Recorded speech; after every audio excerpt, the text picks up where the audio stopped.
Good morning friends, મિત્રો મજામાં. એક નવી સુંદર મજાની વાર્તા સ્ટોરી લઈને આવ્યો છું. આજકાલ એક નવો ટ્રેન્ડ છે. નવો ટ્રેન્ડ એટલે વર્ષોથી ચાલતો આવ્યો છે કે યાર મોટાભાગે આ બધું લેડીઝો માટે, ફિમેલ માટે કે યાર બોડી બહુ વધી ગઈ છે, યાર જિમમાં જવું પડશે. પણ પહેલાંના જમાનામાં કઈ બધાની એવી બોડી વધતી હતી, કારણ કે પોતપોતાના ઘરનું કામ પોતપોતે હળીમળીને જાતે કરી લેતા હતા. એટલે એ લોકોને કશે જવું પડતું નહોતું. પાણી ભરવા જાય કૂવેથી ખેંચીને. હવે બધું આરો સિસ્ટમ થઈ ગઈ. પછી બધા બેસીને પોતા કરતા હતા, જેથી કરીને આમ થાય. આ જ વસ્તુ આપણે અત્યારે જીમમાં ને ગાર્ડનમાં કરવા દઈએ છીએ, બરાબર.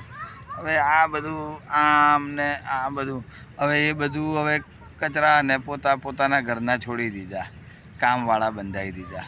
પછી કે યાર શરીર જકડાઈ ગયું, જીમમાં જવું પડશે. તો યાર જવું જ પડે ને પછી.